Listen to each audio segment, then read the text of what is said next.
Today's show is pre-recorded. Y'all know what time it is. Y'all don't know, y'all better ask somebody. Hat on, suit on, looking like the Dapper Dawn, giving them all dressed like $1 million bucks, things in its cuffs. Now tell me, who could it be but Steve Harvey? Oh, yeah, everybody listening to me. Put your hands together for Steve Harvey. Put your hands together. Steve Harvey, listen, Steve Harvey, why don't you join? Yeah. Steve Harvey, get on, y'all. Better give me some eggs. When I listen to Steve Harvey, yeah, join me. Come with me, help me say, I'm so afraid to go home.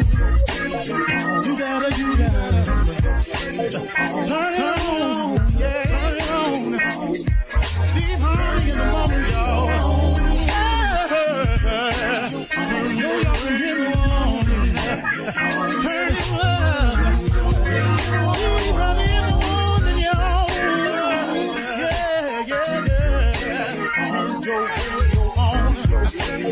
You gotta turn your radio on. Turn it on.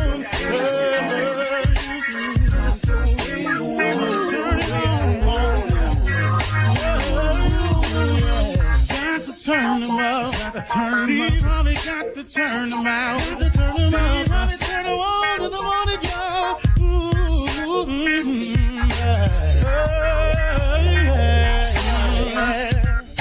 Come on, Steve. Come on, do your thing, Big Daddy. I sure will. Good morning, everybody. Y'all listening to The Voice. Come on, dig me now. One and only Steve Harvey. Man, got a radio show. Wow, man, how good has God been to me? You know, today, let me get right to it because I'm kind of feeling this today, and I'm pretty sure there's quite a few of you who go through the same things. Today was just a little tough morning for me because I didn't want to leave home yesterday. I wanted to stay home a little. I had just gotten home. I got to go again. And sometimes, just the weight of all that you have to do just gets on you sometimes.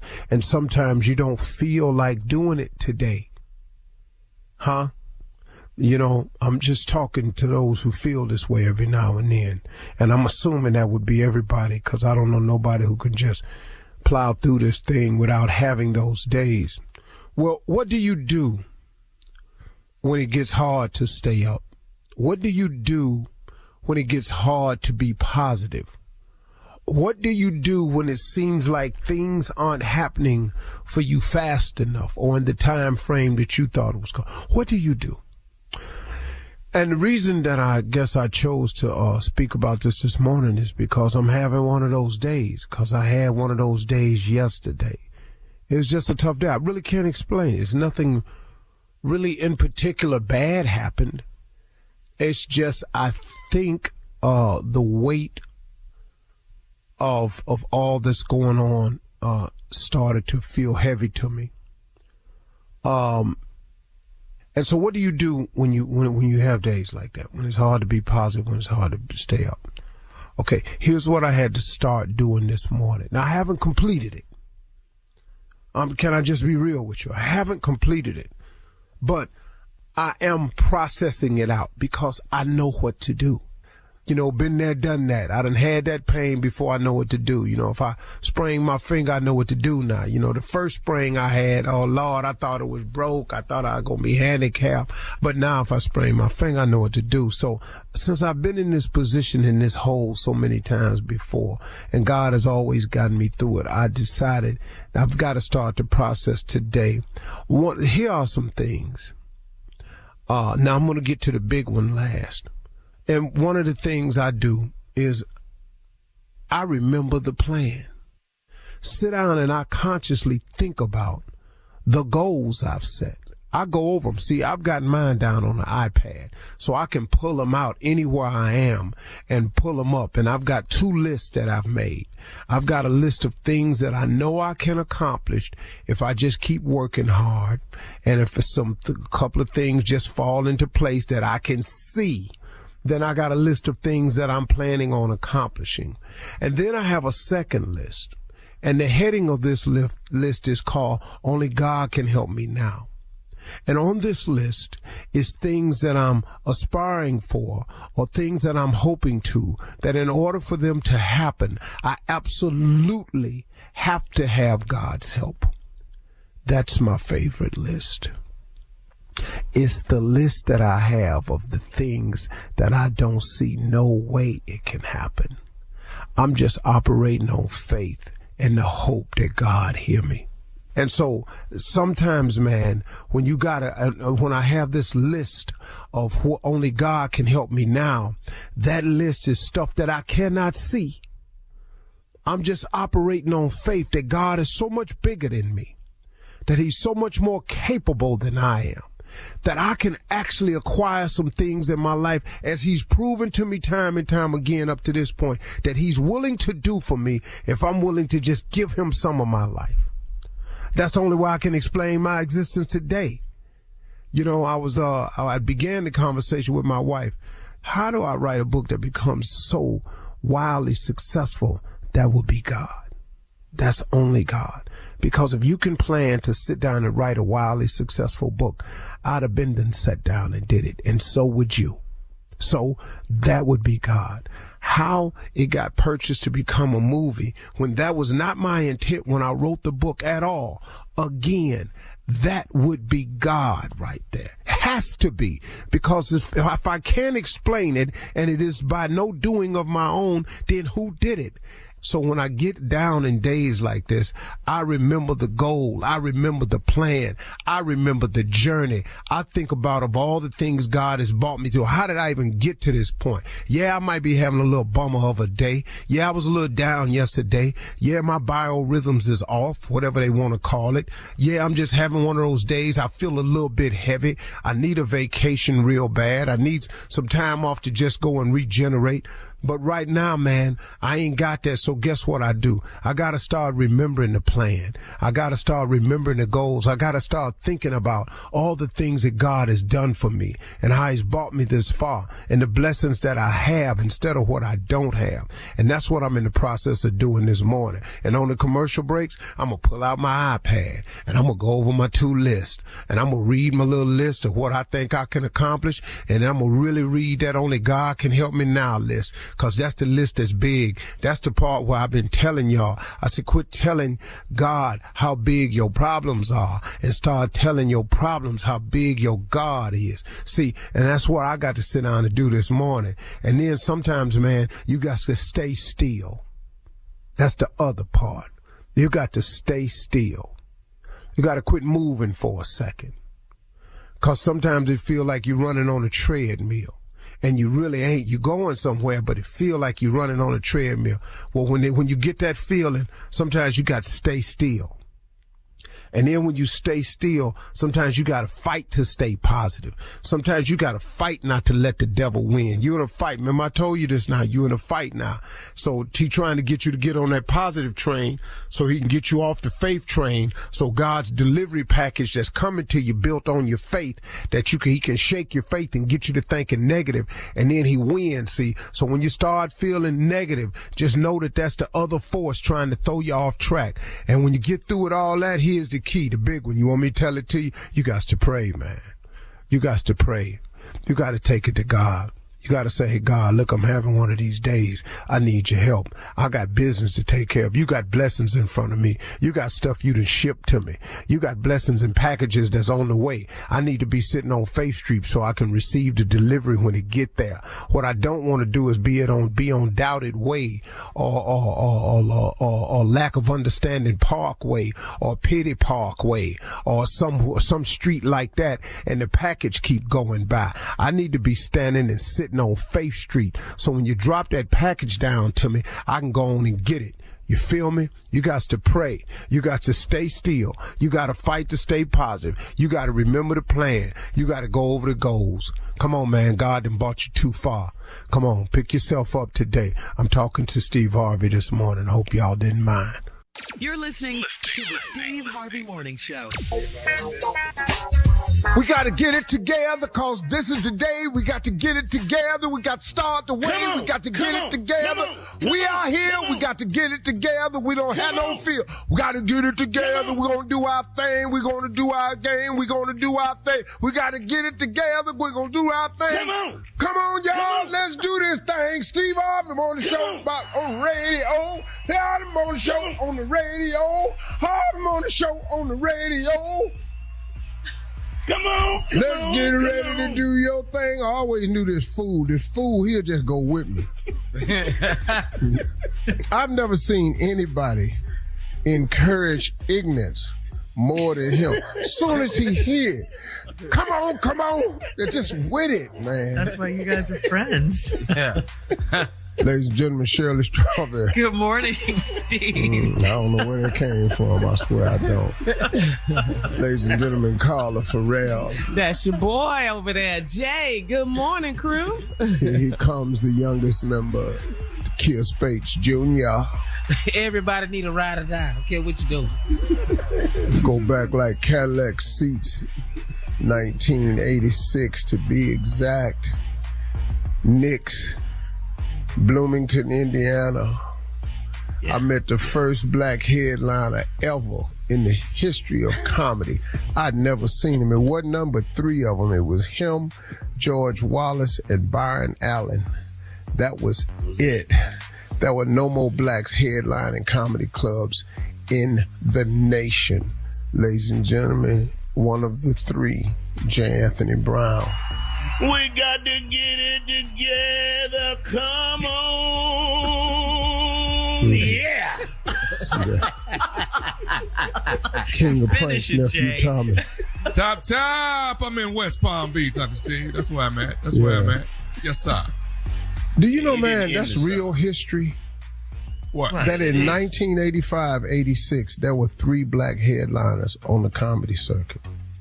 Wow. That is history. Comedy That was from history, 85. J. Anthony Brown was one of them. And then Sinbad came along. And yeah, Sinbad was after that. Yeah, Sinbad, yeah. You're right. 85. Dog, Wow. It was J. Anthony Brown. We never... It was Byron Allen and George Wallace. That was it. When I saw George Wallace at Hilarities, I went, oh my God. Oh my God. He just talked about people. He came out and said, yeah, hey, look, I ain't like everybody else asking y'all how y'all doing. I don't give a blank. How y'all doing? Y'all paid to see me. Ask me how I'm doing. I said, boy, this dude right here. That was the first 2 minutes of Dog, no, that was his opening line. He opened up like that. Everybody out here talking about how y'all doing. I don't give a blank how y'all doing. If I ask y'all nothing, y'all paid to see me. I said, God, dog. All right. Thank you for that trip down memory lane, comedy memory lane, Steve. Coming up at 32 minutes after the hour, we will hear from the nephew as he runs that prank back right after this. You're listening to the Steve Harvey Morning Show. All right, it is time now to start your morning off with the nephew and run that prank back. What you got for us, Nev? I left my medicine in your house. Let's go. Hello? Hello, am I speaking to Clarence? Yeah, this is he. Who is this? Hey, Clarence, hey, my name's Sherman, dog. Your house is the one that got broke into last week, right? Yeah, man. Just waiting on the police to get back with me. Tell me if they found these people or not, man. So, now, hold on. What's your name again now? Sherman. Thurman. How you hear about it? Oh, no, you know, I stay a couple streets over. Everybody in the neighborhood kind of heard that y'all had got broke in on. Yeah, man, everybody been kind of real good around here, man. It just don't make no sense, man. You go out here and work hard for stuff, and then, you know, people just do you like this, man. I'm just glad wasn't nobody hurt, man. My wife and my son, they alive, and that's the best thing, man. So, try not to cuss with some like this happen, I understand, man. I do. You stay a couple streets over, you say? Yeah. Hey, let me say this to you, man. I want to say first of all, I hate what happened. You know what I mean? Yeah, man. And I do, man. And I'm glad your family and stuff. Yeah, I appreciate it, man. Well, hey, man, can I just say this here, man? And I don't really know how to say it, but I was with the two dudes that had broke in there. I was with them when they did that. Okay, did you just say you was with the that broke in my house? So you broke in my house. No, see, that's why Clarence, that's what I'm calling you, trying to tell you. I was trying to talk them out of it. You know what I'm saying? Well, what the happened? Because they did this. I couldn't talk them out of it. But I was. But I wasn't in there taking nothing, is what I'm saying. Okay. Well, who was in there taking it then? Man, I can't do that. I ain't trying to get in the middle of that. No. You can do that. You just call my damn phone. Oh, you can tell me who broke in here. You was one of them. Who else was with you? That ain't even the reason why I called, man. I don't give a damn what the reason you called me. You called me. Broke in my. Who was with you? Who was with you? Man, matter of fact, what street you stay on? Let me say this to you, man. This is the reason why I called. See, when we was in there, and then they started screaming and hollering at each other, then saying we got to hurry up and get out. Like I say, I was in there trying to talk them out of that. I don't give a if you tried to talk them into it. You broke into this broke in my house. You got the audacity to call me. Okay, but listen, man. Listen to me, man. I'm listening to you for. While I was in there, man, and we was getting out of there in a hurry. I actually left. My pills fell out of my pocket. My bottle of pills, man, my medicine. And I don't got no more refills on it, man. And I need my medicine. That's why I'm calling you to see if you don't mind me coming back over there to get my pills. I don't give a about your medicine. Who gives a about? I tell you what. Could ask me about some medicine. Dog, I was just caught up in a bad situation, man. I swear to God, if I see you over here, I swear to God, I'm gonna beat your ass. Dog, I'm gonna beat your ass. You better be glad my son wasn't in my house. Man, listen, man, I'm not trying to have no problems with nobody. I just need my medicine, man. Your medicine. You got problems with me. Dog, I don't have no more refills on that medicine. I need my medicine. I'll get sick. I tell you what. Come get your medicine. You know exactly where I stay at. I'm gonna have the front door open. You ain't got to break in this time. Come get your medicine. I swear to God, gonna need more than just that medicine. I'm gonna put some on your ass. I swear. Man, why you taking it out on me, man? And I'm the one that was in there trying to talk him out of it. You was with the. That's the point. Bring them too. Tell them to help you come get your medicine. So all I want to do is get my medicine and be through with this. That's all I'm trying to say to you. I ain't trying to start no trouble with you. Start no trouble. You broke into my house. You know what? I tell you what. This here. I tell you what. Come get the medicine. Come get the medicine right now. I'm at what street you stay on? I'll bring it to you. Hey, man, I'm not finna go back and forth arguing with you, man. I'm finna come over there and get my medicine, and, man, you're gonna be through with each other. You ain't got to go back and forth, I tell you what, come on over here, get your medicine right now. This evening, you're gonna need some more medicine. They gonna come break in my house. You broke into my I take care of my wife and my kids in this house. I understand that. And I will not be back in your house after I get my medicine. Who the is you hollering at? Dog, I tell you what, no. You ain't gonna be back in my house after you get this medicine. You gonna have a permanent new residence.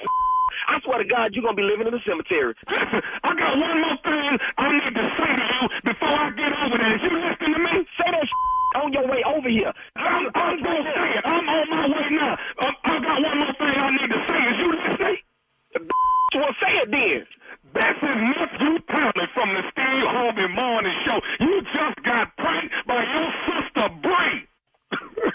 Hello? Who the is this? Hey, man. Hey, Clarence, this Nephew Tommy, man, from the Steve Harvey Morning Show. Your sister Bree got me to prank you, man. Boy, you play too much. I don't believe this. Told me, she said, man, they broke in my brother's house. He needs spirits lifted. She said, come on, call him and get it. You know what? You damn near had you a well-whooped ass. Oh, man, boy, y'all wrong for this here. Oh, man. Hey, man, let me ask you something. What is the baddest radio show in the land? It is the Steve Harvey Morning Show. Listen, bro, hey, and if the that broke in my house is listening, you come back over here. If you left your medicine, come back and get it. I'm at home right now. If they listening, they can come on back over there now? Yeah, right now. Bring your ass. Boy, y'all wrong for that. Ooh, Nephew Tommy. I don't know nobody better than me. All right, thank you, Nephew. Coming up next, it is Ask the CLO with our Chief Love Officer, Steve Harvey, in the building right after this.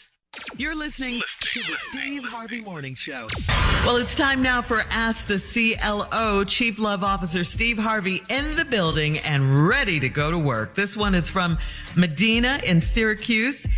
Medina writes, my boyfriend is a crybaby. We've been in a few situations that have made me wonder if he would be a great husband and dad if we got married. He cries watching chick flicks. He cries uncontrollably at church, and he gets sad when we pass by homeless people. His mom says he has a big, kind heart, and but he's not ashamed to express his feelings. But I'm worried about it, especially because he cries every time we have sex. We've been dating for almost a year. Should I be concerned about this? Deeply. Wow. Deeply. You can't be sensitive, Steve. Deeply concerned. I've never cried during sex. At all? And I've had some wonderful, good Lord, Cheerful moments you had. I've had some stand on the mountaintop, shouted, go tell it on the mountaintop moments. Never once have I cried. I have a serious deep spot in my heart for homeless people. But action is required for homeless people, not crying. Give them a few dollars, man. Buy them something to eat. Start you a program. Go down there and feed the homeless. You know, don't cry. See, that's what I don't like. Crying without any action. You know, you crying at all the chick flicks. You cry when you go to church. Okay, I got that. The crying, yeah. Crying at the movie, dog, all of them. The Notebook. You saw white chicks, you was just crying. Coming to America, you just crying. All right. Crying, folks. Yeah, you have a problem, and you should be concerned. Okay. Yeah, and his mother talking about he got a big heart. That's my look. I'm a sensitive guy. Yeah. Not that. Okay. Yeah. Shawshank Redemption. What is crying? Cried about Andy today. What they doing to Andy? You know what they doing to Andy. All right, we're moving on. Miss Diane in New Mexico says, I'm in my mid-60s and I am married for the third time to a great man, and he loves me unconditionally, but not enough to let me get a tattoo sleeve on my left arm. My oldest daughter had her arm done recently, and I think it's beautiful, but my husband says I'm too old to do it. I think he's out of touch with what's going on in the world. What do you think? Should I honor his wishes and not do it, or get it done and explain it afterwards? I think you're out of touch with what that tattoo gonna look like in 10 years.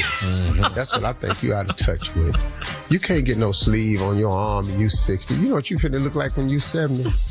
You know that little butterfly you finna get on your arm, you know what it's gonna look like when you 70? A moth. A moth? It's gonna look like a moth. You know, You know what that heart gonna look like when you 70? It's gonna look like a teardrop. It's gonna turn upside down. Gravity is not your friend right now. You got a mermaid tattooed on your arm. In 10 years, it's gonna look like a dead fish.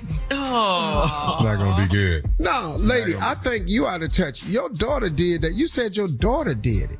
And it's beautiful. On your daughter. But you 60. This man married you because he loved you. He didn't marry you because he had a sleeve. Why would you ink up your body like that? Now, if you want to get a tattoo, I ain't knocking tattoos. Do your thing. But I'm just telling you, the problem you got right now is you 60. He out of touch. He ain't out of touch. He was in touch with you. He don't want you with the sleeve on. And what you gonna put on Her that sleeve at 60? What's in that? Yeah, let's talk about that. What goes on a 60-year-old sleeve? Prune. Not a butterfly, not a mermaid. I know what she gonna tattoo. Still here. Not a heart. No, her medication schedule. Oh, Her medication schedule. yeah. But Steve, Now that's tattoos funny, Steve. are a form That's of funny. self-expression. Here. What's wrong with that? Say what, Carla? I said tattoos are a form of self-expression. But What's these wrong is with old that? expressions. Old Yeah. expressions. It's 60 though. What's wrong with What she gonna put on that? Go on now. All these old ass expressions. Look at him. I'm finna be 70. it? doesn't have to be a she could saying. be. Yeah, It she could be in great Okay, what's it gonna be? What's she gonna put on there? All right, okay, ain't no saying. Let's put a picture on there. Who's she gonna put on hair? Tell me. Who's she gonna put on there? What? Who's she gonna put on there? Who's she gonna put on there? If you were to get the tattoo, what would you get? Only thing I would tattoo on my body at this age, Marjorie's name, but if I had to get a tattoo, I'd probably get a tattoo on my shield or something. Okay. That's something that meant something to me. I tattoo my shield. But no nonsense on you. No, that ain't no nonsense, dog. No, I'm not talking about that. I'm just saying you can't get nothing else. Something that means something. Put like All right, we're moving on. Birthday cake. You can't put that on yourself. With 60 moving on. candles in it. Felipe in piece of Destin, salmon. Florida. Piece of salmon cooked salmon. I don't think tattoos have an age. My wife and I have been married 28 years, and we have a 26-year-old son that lives with us. He's dating one of my wife's friends, and my wife has no idea. My son came clean about it after I saw the woman drop him off one night. I've told the woman that my wife will hurt her if she finds out, but she doesn't seem to care. My son wants to move on. He wants to move in with this woman, and he doesn't want me to tell his mother. Who should I be loyal to, him or my wife, or should I stay out of it and let him learn a lesson? Yeah, you got to be loyal to your son. You got to be loyal to your son. Why he staying there at 26 though? And Yeah, he ain't his got wife? no car. That's a couple problems too. You got a woman dropping you off. You stay at your mama's house. This ain't working out. But see, let me tell you something. He's not being disloyal to his wife in any way. Because this ain't nothing to do with his wife. This is his wife's friend. Yeah. So I would stay loyal to the son, let him move on in there and get worms. All right. All right. We're moving on. We're done with this. You're listening to the Steve Harvey Morning Show. Steve has mice story, a story about mice out of Memphis, but some names have been changed to protect the innocent, as we understand it. First 48? Yeah, girl, yeah. I was a young act. Wasn't in the business long. Had a friend of mine that lived in Memphis, this guy. Mm-hmm. And so I had checked into a hotel down there, but it was like really, really messed up. It was only like, $14 a night. Ooh. So, Oh, that door was outside right there. And so, yeah. Oh, yeah. Well, I could see the car. Yeah. I could see the car. Back the car up to the Yeah. So I called him on his house phone.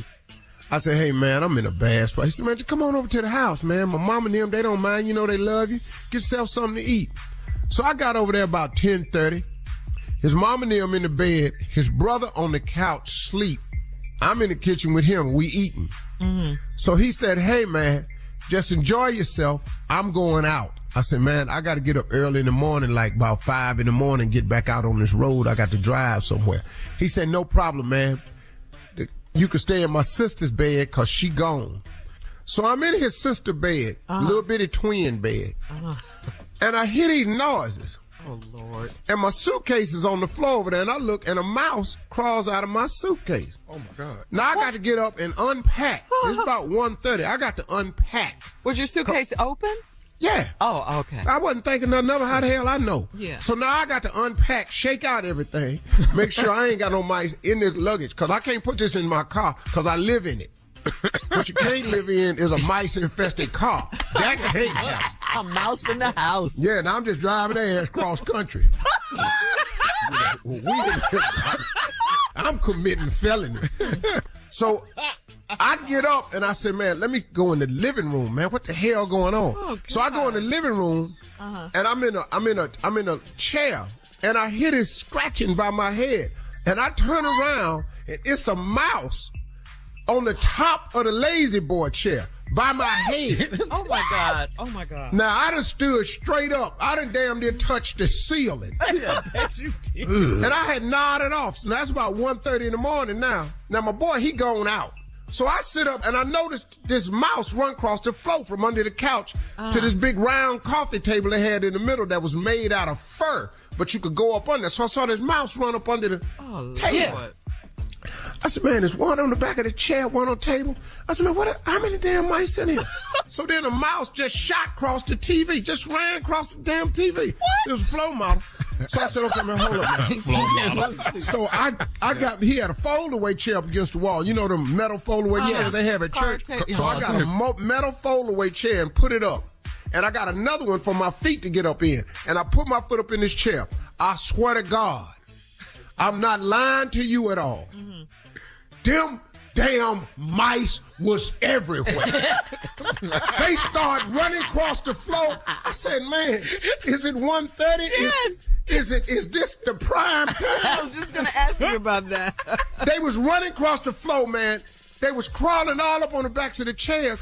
And I look up on top of the curtain, and it's two mice on top of the curtain. So I look at the curtains, and the curtains is moving. I'm out. The mice is crawling up the back of the curtains, up on the top rod. Right. Now his brother is on the couch. How you know that's his brother? That's how you know it's the mouse brother. No. It's a family. No. Yeah, my boy's brother was on the couch sleep. His little brother. He's 16. Oh, we thought you meant the mouse brother. No, the mice all over the couch. They on his shoulder. He ain't woke up. I'm looking at him. I'm so scared for this boy. Oh, my God. I said, man, there's actually enough of them over there. They could really start eating your ass. You'd be able to get them in time because they're just mice. But these mice was up, and I kid y'all not, I've never seen nothing like it in my life. And I had my feet up in this fold-away chair because I'm going, man, what the hell is going on? And my eyes is burning because I can't blink because I can't take my eyes off these damn mice. My eyes is burning. If I ever needed Visine, I needed it then. I was mortified. Man, Them damn mice was running across that floor, climbing up on this couch over there on that boy's shoulder. Then every now and then I just see him brush something. Like, that ain't no fly. She brushing like them is mosquitoes. Well, wake your ass up and help me through this. Help you. So I wanted to wake him up, man, because I needed some help to understand this. I'm telling you, man, I've never seen that many mice in my life. One location. And I mean, they just running back and forth all over the furniture, across the TV. Yeah, this day time. So about 2:35 in the morning, about 3, I've been up the whole time. I ain't slept a wink. I'm scared to take my foot off the chair. Yeah. Yeah. The key stick in the door. It's my boy. He coming back in. He put the key in the door and turned the lock. He opened the door. Hey, man, what's happening? Wasn't a mouse, no damn. You can't explain it. Don't even try, dog. I'm looking at him, man. He said, love, what's happening, man? I said, man, you know what the hell happened. You're mad He at said, him. what's wrong? I said, man, you see. Ain't a mouse, no damn. I said, man, you looking over. wasn't no mice. I said, they all up on the curtain. Curtains ain't moving. So, man, they been running up under. Ain't a mouse, no damn way. Like a dream. Brother sleep like ain't nothing wrong. Uh-huh.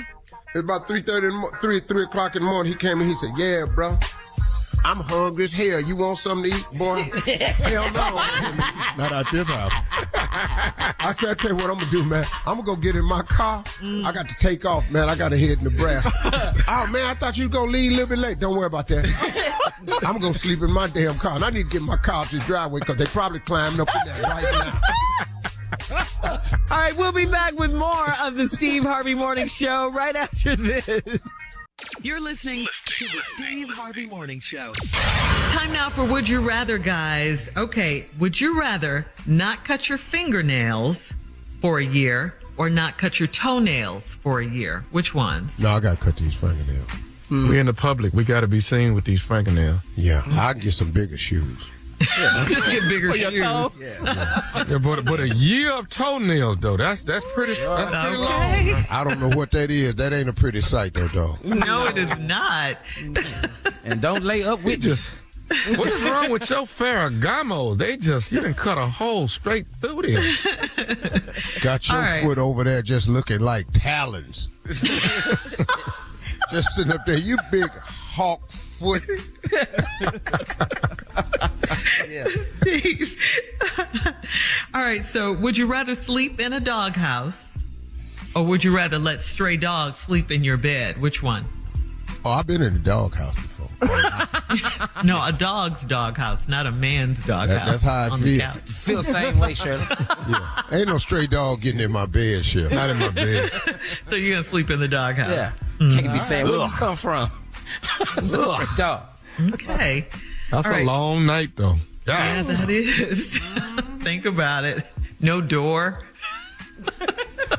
This breeze. I done had a raccoon pass by here a couple of hours ago. Scared. Now you Ooh, it's rough out here, man. It's quiet. All right, so I'm not finna be up in there with that stray dog. I look over there, he licking himself. Man, if you don't get your ass out of this bed with all that. Please, mangy. Yeah. All right, He's would scratching, I'm scratching. That is making me itch. All right. Would you rather hunt and butcher your own meat? Hunt and butcher your own meat. Okay. Or would you want to do that? Okay. Or would you rather never eat meat again? I'm hunting all butcher. day. I'm I'm A all day. Oh, you would hunt? You would hunt and butcher it yourself? Yeah. Shirley. Yes. Skin it and all that? You eat what you kill. Drain you the eat blood what out you of kill. it? You know how many times I've been on a hunting trip? My grandfather and them field dress a deer. No. Yeah. No, we didn't know. Yeah. I thought you were going to be. I didn't Field run dress his chicken ass necks. Dog, ass naked in there, come up out of there. You gotta be kidding. No, I'm not finna not do meat. What is I'm gonna barbecue? Got some nice yams. We're going to put some yams on the grill. You want some yams? Beyond Burgers. Nobody want that.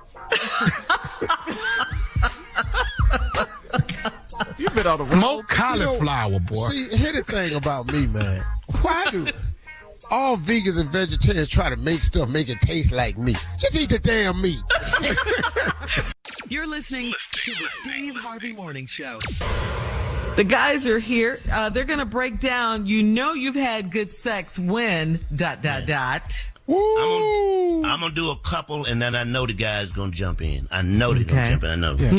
Okay. A lot of people have been getting used to one another. They're not. I just don't like tired. They've rested. They haven't been going. So they've been throwing down some good loving.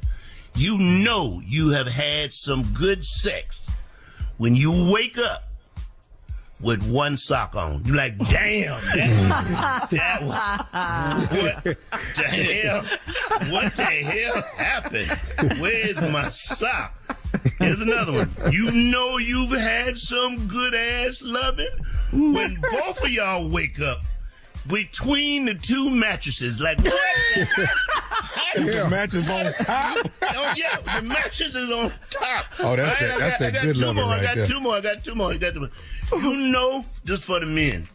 You have had some good loving. When you wake up, you look in the mirror and you got on her eyelash. Like, damn. How the hell? Boy, this was good, boy. This was good.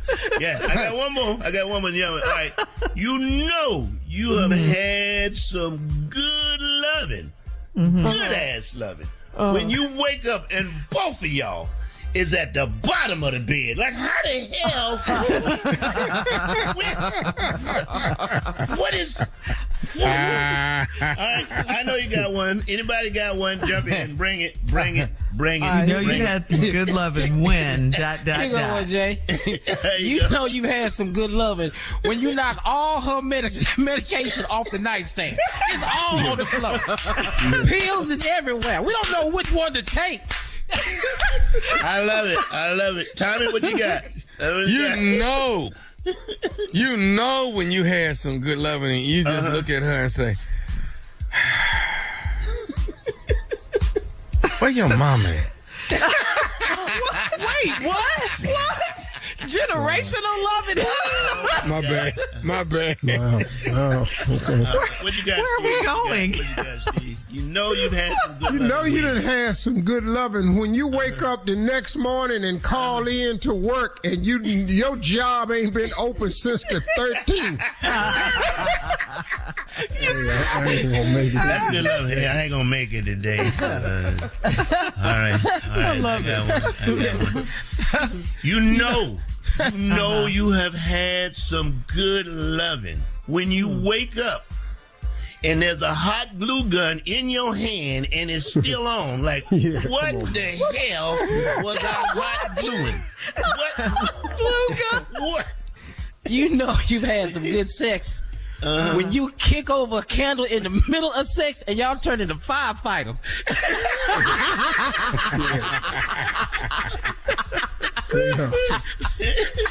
All right. You know you had some good loving. When you in the middle of it and look her in her eyes and say, you know what? I'm going to buy you some money. I swear to God, I'm going to buy you some money. I ain't lying to you. All right. You know you done had some good loving when both y'all jump up and start washing your hands and it ain't got nothing to do with Corona. I got one more, then you close it out, Steve. I got one more, and then you close it out. One more. You know you have had some good loving when you wake up and there's a happy face on your ass. You like, what the hell?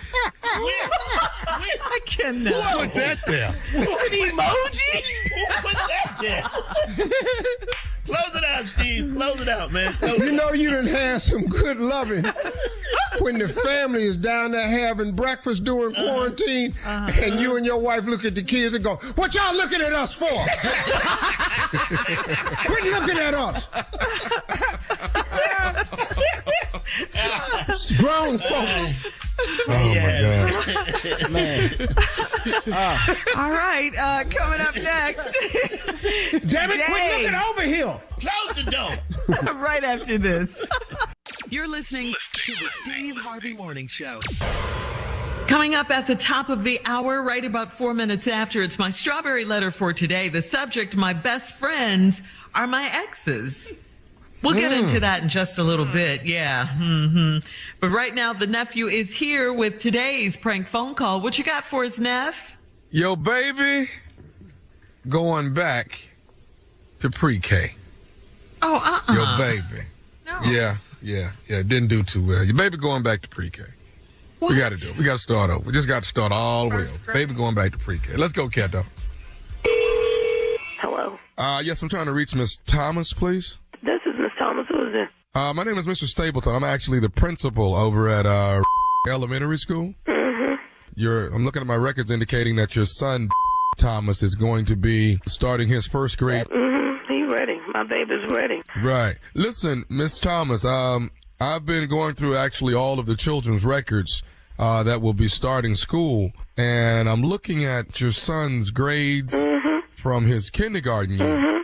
And he did good. Mm-hmm. Well, no, not exactly. I mean, there's been a few, I actually spoke with the teacher who he was under in kindergarten. Mm-hmm. And it seems like he just really wasn't up to par as the rest of the children. Now his conduct, now he talks, but he gets his work. So what else is she saying on that ain't right? Well, what it seems to be, ma'am, is that his grades weren't up to par as the rest of the other children. She did tell me he was a disobedient child. No, he's disobedient and talking, two different things. Come on. Okay. Well, ma'am, listen, what we've decided here is we're going to let little actually do another year of kindergarten. Oh, no, y'all ain't going to let him do another year of kindergarten. No, sir. Ma'am, that's the only choice I have after looking.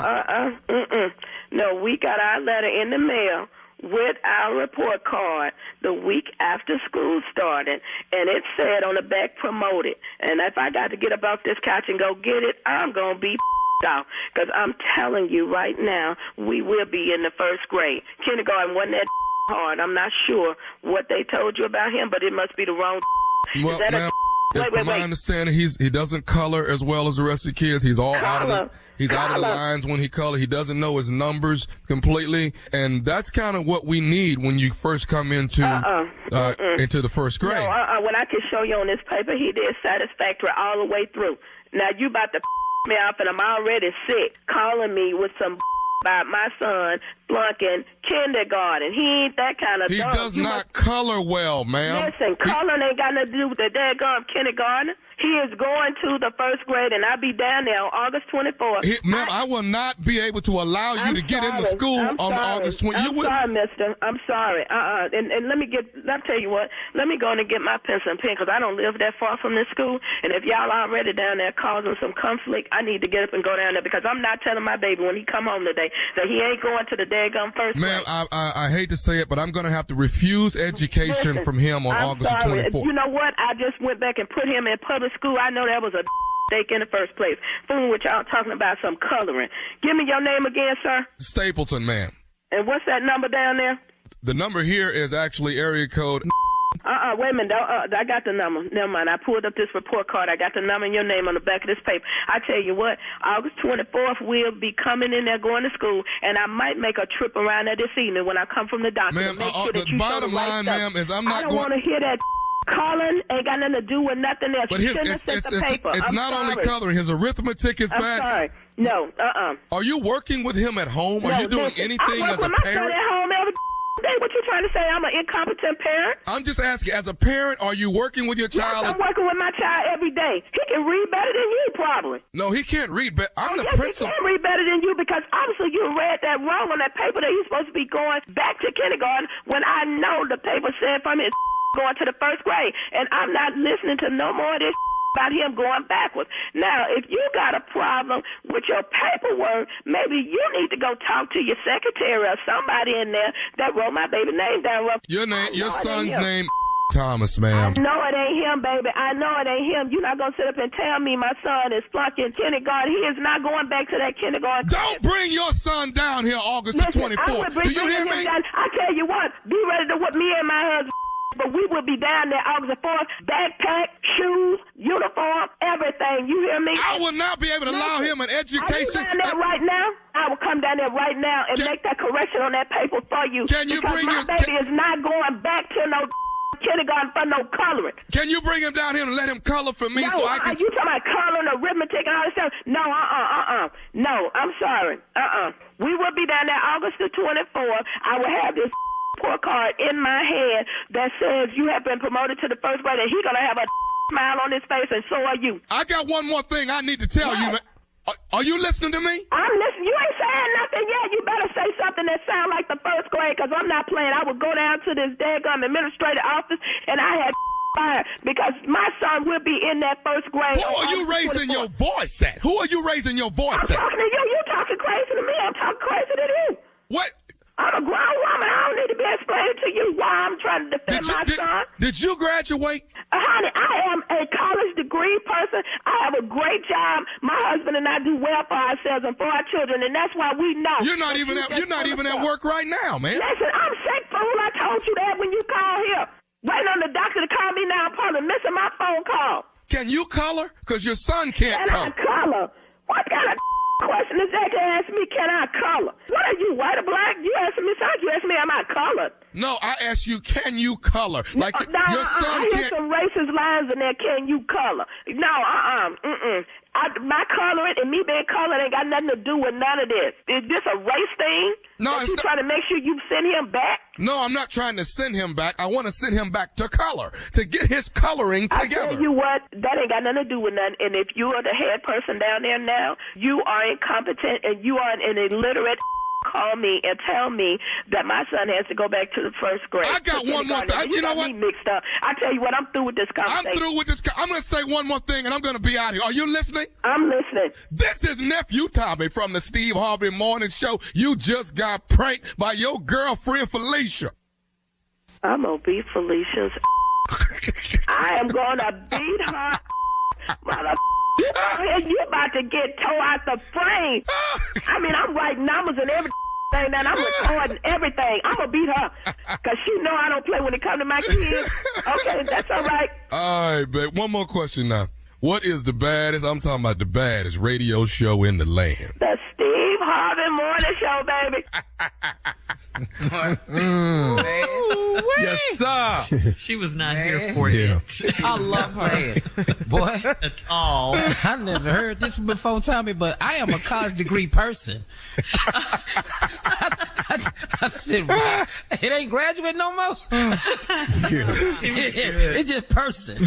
Well, she's It's not coloring in the lines. You know, that's just, that's a requirement at PK. You got to be able to color in the lines before we send you on the first grade. I'm sorry. Man. Are you asking me, am I colored? Oh, yeah. Oh, yeah. Oh, she was going to turn it into that. Yes. She was going to be down there with some other issues. I hear racism in this. Yeah. A lawsuit for the school board. I hear it coming. Some racial lines in there.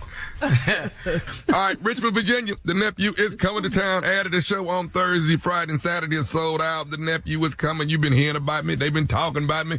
Oh, man, come see what the fuss is all about, man. Got a whole lot to talk about. Life has changed for me. Come hear it. Come see it all wrapped up into jokes. You don't want to miss this. Montgomery, Alabama, you sure don't want to miss it. We having Black Hat Saturday. You know what I said? Black Hat Saturday.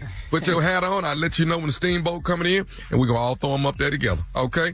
That is Montgomery, Alabama. That is the 30th of this month, March 30th, Saturday night, Montgomery Performing Arts Center, me, Earthquake, Celebrity, the comedian, and J.J. Williamson. That's a show right there. Hell, boy, I bought tickets myself to go see that. I really would. All right, Nephew, thank you. Coming up next, Strawberry Letter subject, my best friends are my exes. We'll get into it right after this. You're listening to the Steve Harvey Morning Show. Time now for today's Strawberry Letter. And if you need advice on relationships, dating, work, sex, parenting, and more, please submit your Strawberry Letter to steveharveyfm.com and click Submit Strawberry Letter. We could be reading your letter live on the air, just like we're going to read this one right here, right now. You never know. This could be yours. It could be yours. Buckle up and hold on tight. We got it for you. Here it is, the Strawberry Letter. Thank you, Nephew. Subject, my best friends are my exes. Dear Steve and Shirley, I'm a 33-year-old married woman, and I've been with my husband for 8 years, married for 5. My husband just found out that my male best friend is my ex-boyfriend. I also have a female best friend that I used to have threesomes with. We are all close, and they loved my husband, and he loved them. I was on FaceTime with my best friend the other night, and he mentioned a tattoo on my lower back and said he remembered when I got it. My husband looked at me so crazy and then told my best friend he was out of line. My best friend laughed and told my husband to chill out and loosen up or he would screw his wife again. I almost fainted. What? Yeah. Oh, wait a minute. Okay, you want me to go back over that line? No, you ain't got to go back over it. Okay. You quit reading this damn letter right here. Yeah, exactly, Steve. Exactly. My best friend tried to say it was a joke, but my husband cursed him out and said he better not see him anytime soon. My best friend said he was on his way over. Less than an hour later, my best friend showed up at our apartment ready to fight. My husband went outside and made me stay inside. My crazy ex was yelling so loud, I heard him tell my husband that he slept with me for years and we had threesomes with my female best friend. He bragged about our sexual past. My ex-boyfriend / best friend and I had vowed to keep our past in the past, and we haven't had sex in over 15 years. They were so loud that our neighbors came out and threatened to call the police. My ex left, and my husband told me I could go with him, but of course, I stayed and tried to talk some sense into my husband. My husband said I'm a sneaky, lying woman, and he gave me an ultimatum: either my friends or my marriage. I don't think that's fair. Why is it such a big deal that I'm still friends with two people I've had sex with? Please help. Are you kidding me right now? It's a big deal because this happened, okay? Because your stupid ex-boyfriend did this. And your husband should have whooped his behind. Seriously. He came over there asking for it anyway. That comment he made to your husband about screwing you and all of that was so completely out of line and disrespectful. He obviously has a problem with you, your marriage, and especially your husband. He's jealous. He's a hater. He's trying to sabotage everything. He knew exactly what he was doing with all that loud yelling outside and around the neighbors and stuff. But you're the problem because you don't see what your husband is talking about. You don't see that it is such a big deal, and you don't think it's fair that you can't see your friends again. Come on, you need to cancel him. You need to cancel her. Stick with your husband. Those aren't your friends. He broke the code. He broke the trust, all of that. You guys agreed not to tell. And your husband doesn't care if it was 15 years ago or 15 minutes ago. All right? This dude was out of line. He probably suspected something, your husband, all along anyway. Some things, these secrets people should take to their grave, and you should be glad his sorry butt is out of your life. All right, Steve? Thank you. Thank you. Welcome Thank back. you, Shirley. Beautiful letter to come back to. Ladies and gentlemen, call everybody you know and watch what I do with this letter right here. I've been waiting on something like this. Oh, God, I missed the strawberry letter. Here we go. Now, I'm going to read this letter, and I'm going to show you the sheer ignorance of this whole damn letter. My best friends are my exes. Dear Steve, I'm a 33-year-old woman, and I've been with my husband 8 years, married for 5. My husband just found out that my male best friend is my ex-boyfriend. Right there. I done told y'all. You can't be friends with somebody you attracted to. I done told y'all that. Now, here come a letter. I also have a female best friend that I used to have threesomes with. Woo. It's a lot of information in this here letter right here. Mm-hmm. And I'm telling you right now, you got an ex-boyfriend, your ex-boyfriend is your best friend, and your best girlfriend you used to have threesomes with. There's already too many damn people in this letter. Already. We ain't even got out the first paragraph. I think it's about 8 people in here already. This room crowded. Now, we are all close, and they loved my husband, and he loved them. That's a problem right there. How you still close and you married with all these people that's supposed to be your exes? It don't ever work out. I was on FaceTime with my best friend. Now, here's another problem. I want you to stop calling him your best friend because this finna turn ugly. I was on the phone, FaceTime, with my best friend the other night, and he mentioned a tattoo on my lower back, and he said he remembered when I got it. Wait a minute. Hold. See, right there. Right there.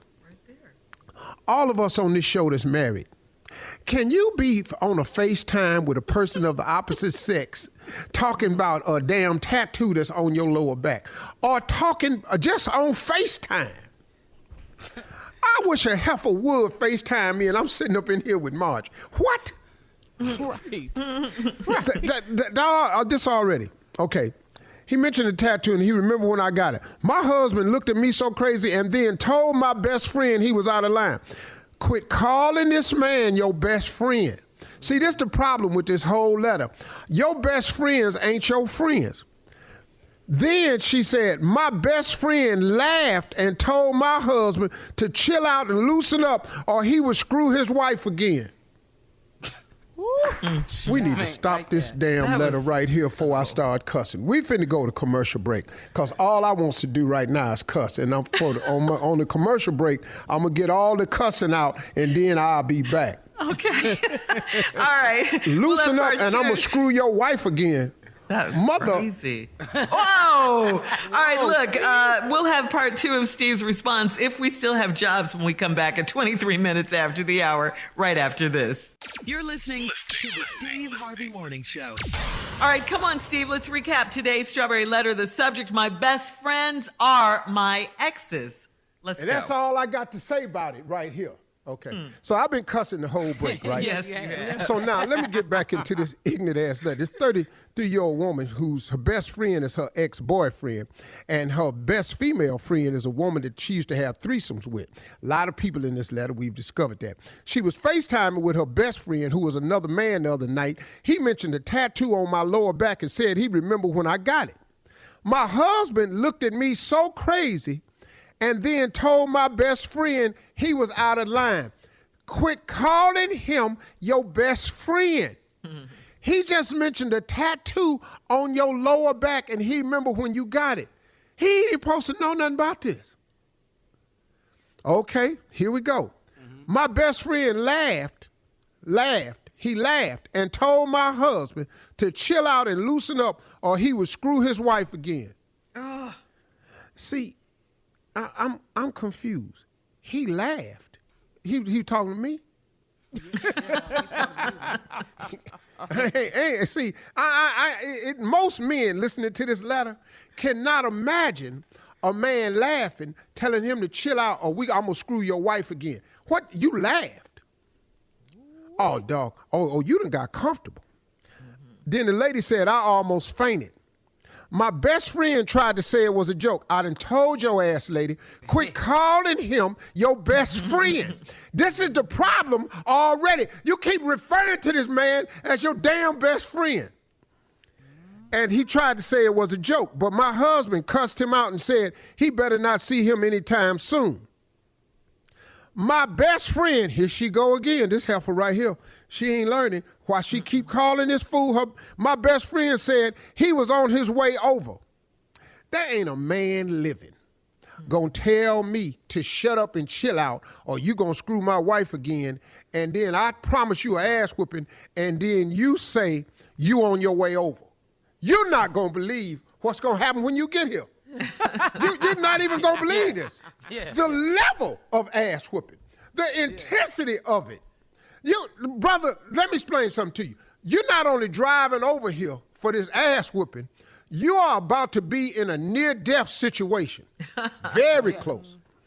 Okay, he on his way over. Less than an hour later, my male best friend showed up at our apartment ready to fight. Wait a minute, excuse me. Ready to fight for what?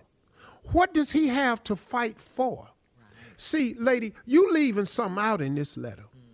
Because if your ex-boyfriend, your husband tells him, I better not see you soon.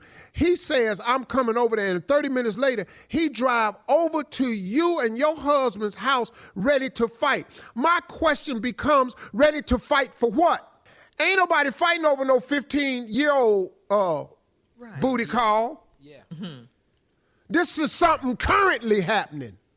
Or drive over here and whoop you over something that happened 15 years ago. Are you crazy?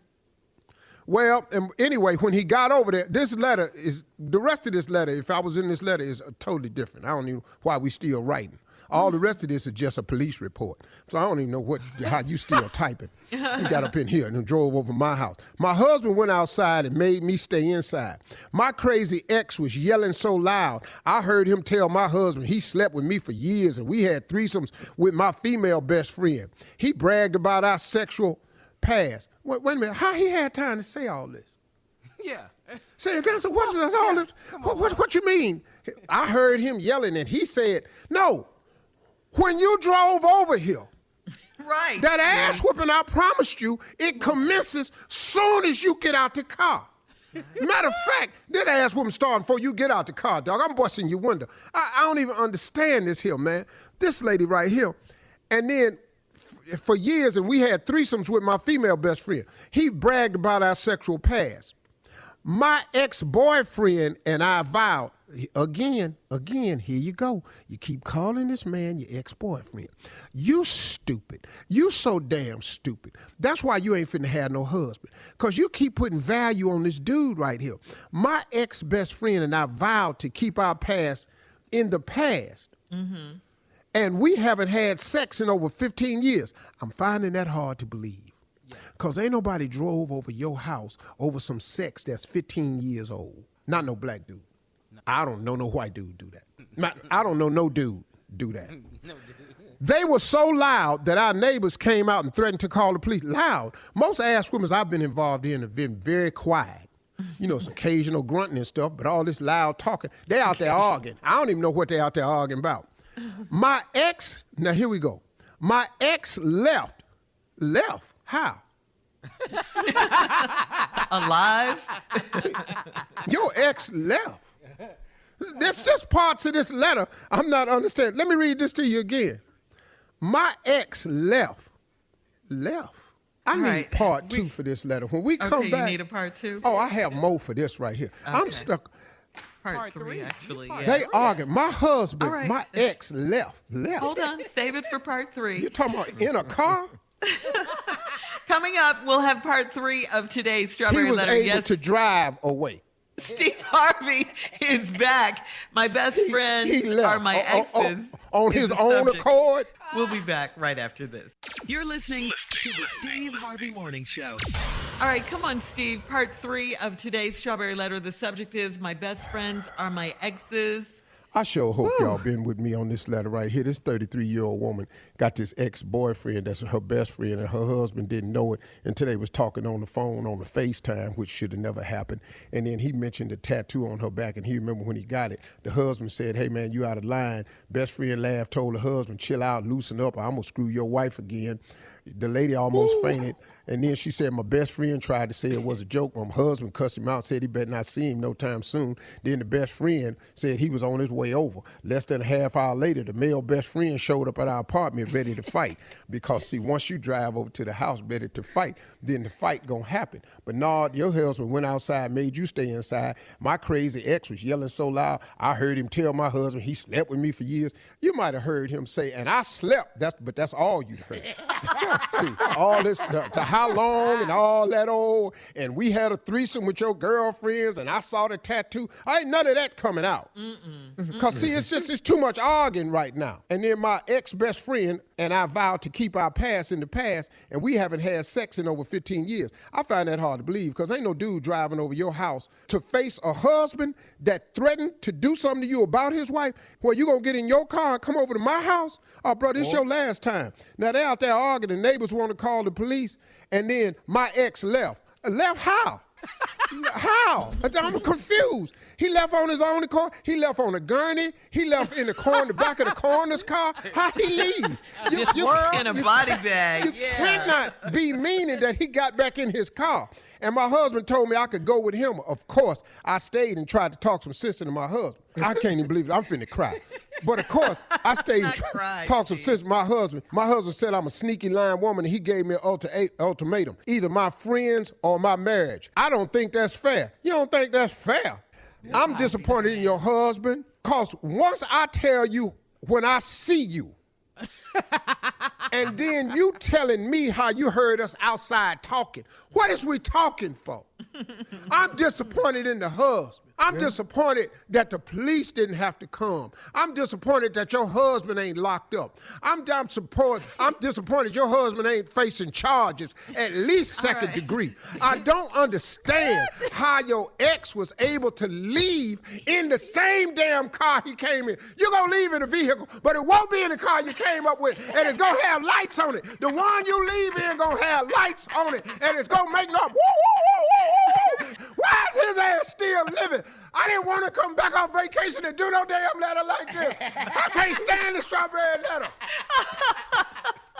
We'll be back with more of the Steve Harvey Morning Show at the top of the hour right after this. You're listening to the Steve Harvey Morning Show.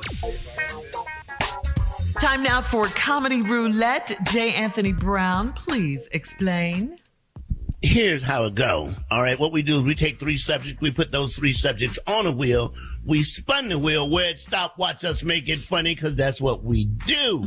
That's the setup right there. Here we go with today's categories. Right things a vegan might say to make you think what they're eating is delicious. Here's another one. Ways to convince the police that's not weed smoke they smell.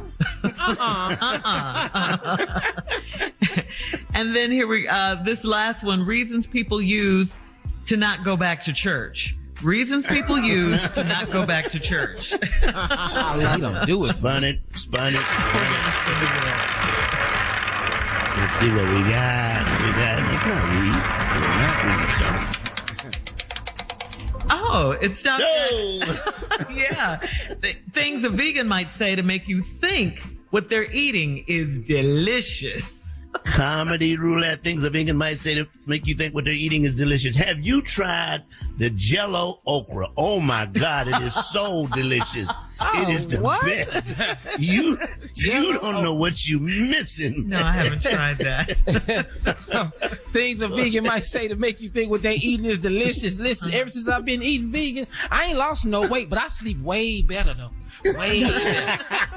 You need to try this. Things a vegan might say to make you think what they're eating is delicious. Man, you got to try the black and truffle spinach. It is to die for, boy. Woo! Let me tell you about this black and truffle spinach. Good God Almighty. Read it for me, Shirley.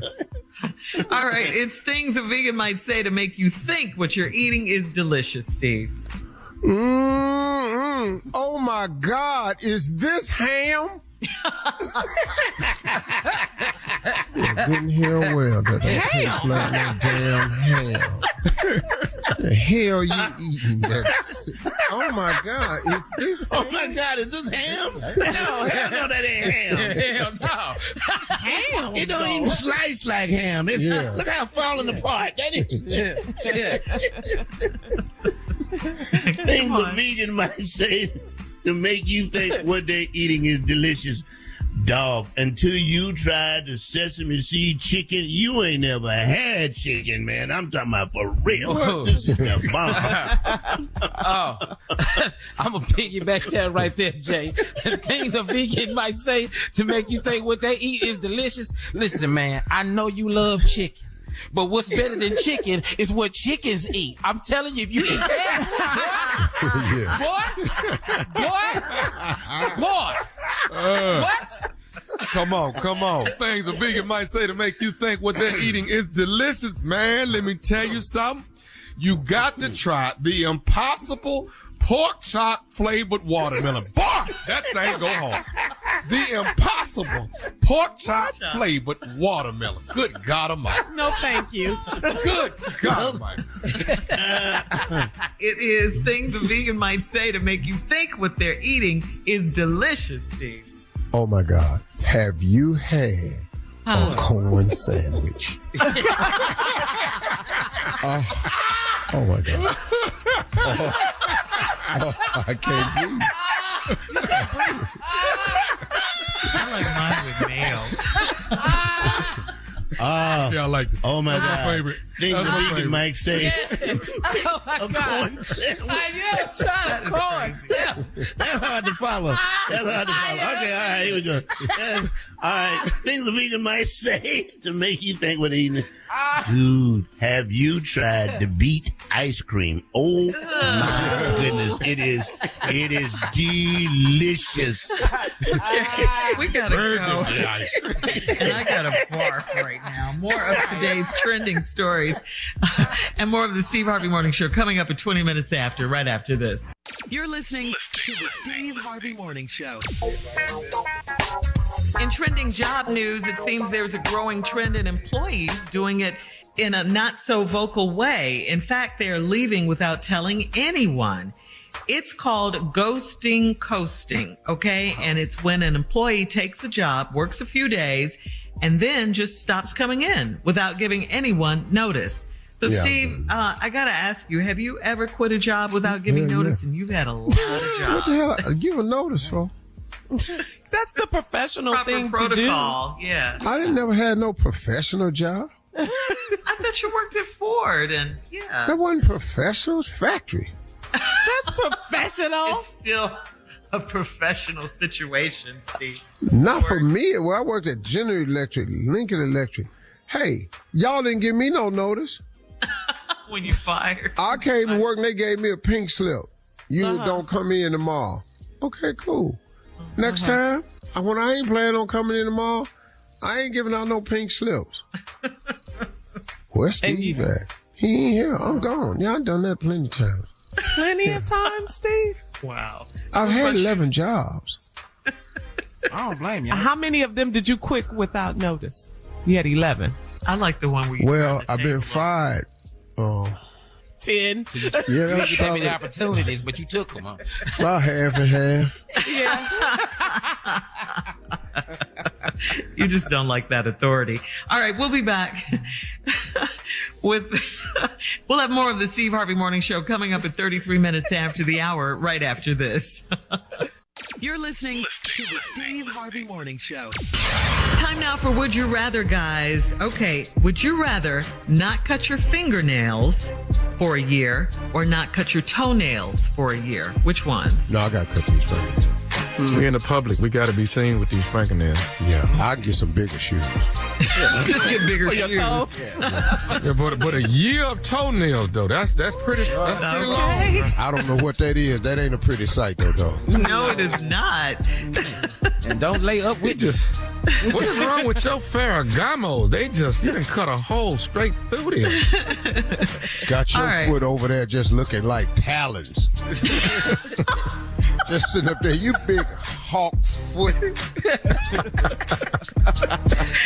Steve. All right, so would you rather sleep in a doghouse or would you rather let stray dogs sleep in your bed? Which one? Oh, I've been in the doghouse.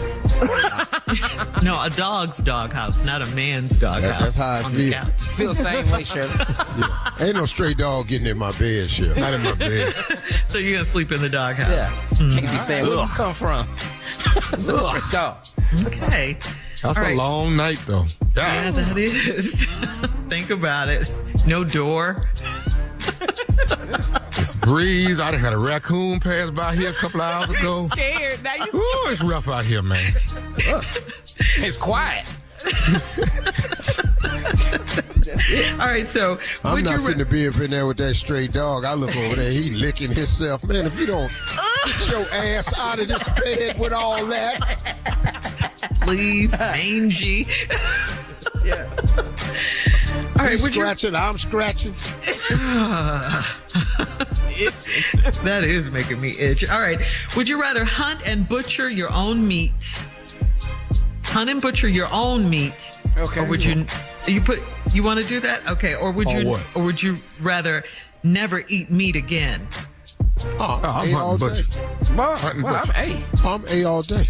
Oh, you would hunt? You would hunt and butcher it yourself? Yeah. Surely. Yeah. Yes. Skin it and all that? You eat what you kill. Drain the blood out of it? You know how many times I've been on a hunting trip? My grandfather near field dress a deer. No. Yeah. Oh, we didn't know. Yeah. I thought you were going to be. I didn't run chicken necks.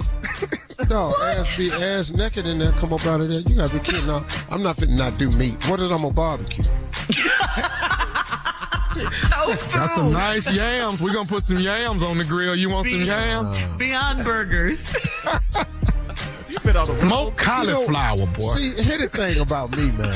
Why do all vegans and vegetarians try to make stuff make it taste like meat? Just eat the damn meat. We'll be back with our last break of the day at 49 minutes after. And, of course, some closing remarks from the one and only Steve Harvey right after this.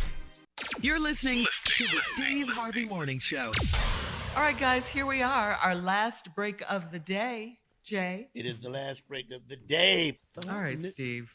You know, I often talk about your mental attitude.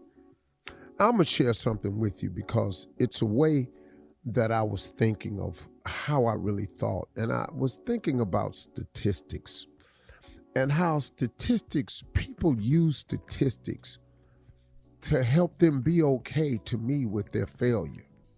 People use statistics to find a way to describe their lack of movement or they're not being successful or something. Because you got to be careful with any stat that says 1 out of.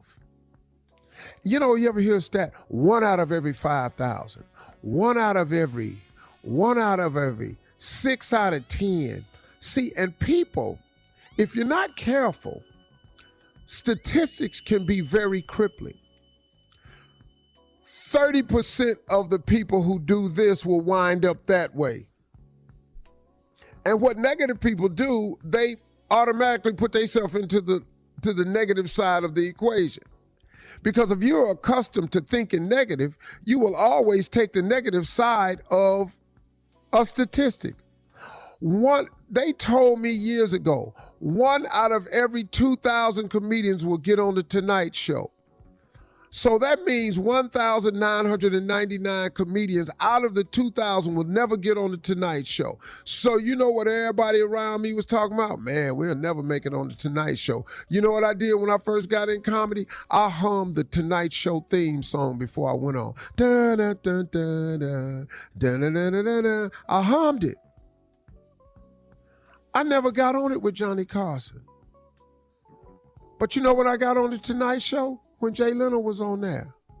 But I was already successful. That's the only way I got on it. But see, I never allowed that statistic to enter into my system. We having trouble getting vaccinated right now because people are going at the statistics. What happens when so-and-so take this? It's amazing what statistics do. Be very careful, you all listening to statistics, because they got nothing to do with you. They don't. Stats, to me, are for people looking for a reason to explain why they're not going to do it or why they didn't make it or why they're not successful. I don't care nothing about no stats. See, the problem is what I chose to do, and let me explain this to you, see if you can get what I'm talking about. Let's look at these two words. Let's start with probability. What's the probability of you becoming rich one day? What's the probability of you being able to have a child? What's the probability of you hitting the lottery? What's the probability of you owning more than one house? What's the probability of you being able to travel like you want to in this world? What's the probability of you seeing 4 other countries before you die? You understand what I'm saying? Once you look at the probability, you are in trouble. Because the operative word in probability to me is probable. It probably won't happen.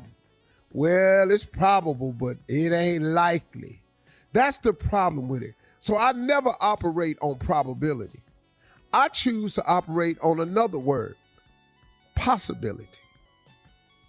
I only look at the possibility of it. And here's the cold part, y'all. If you thought about it for real, listen to this right here. Do you realize that it is impossible to think an impossible thought?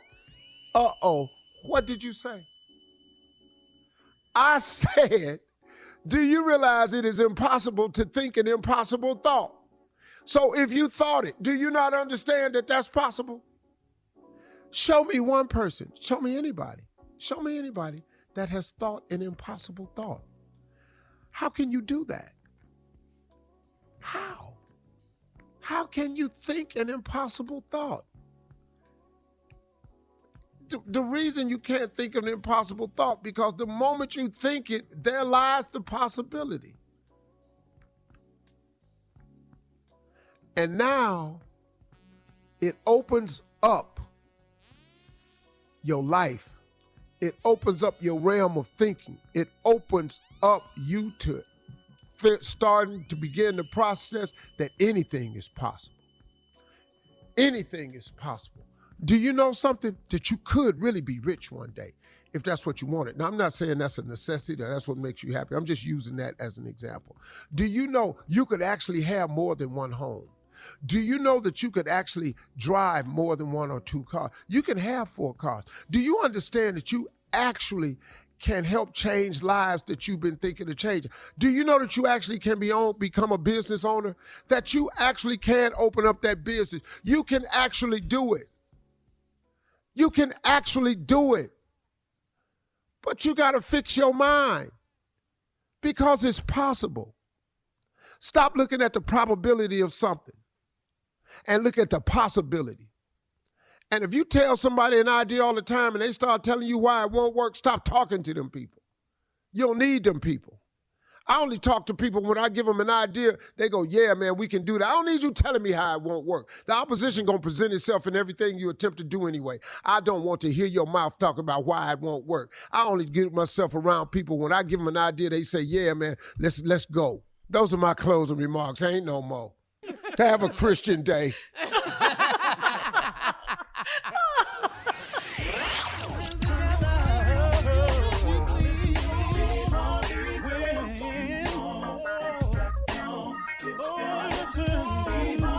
For all Steve Harvey contests, no purchase necessary, void where prohibited. Participants must be legal U.S. residents at least 18 years old unless otherwise stated. For complete contest rules, visit SteveHarveyFM.com. You're listening to the Steve Harvey Morning Show.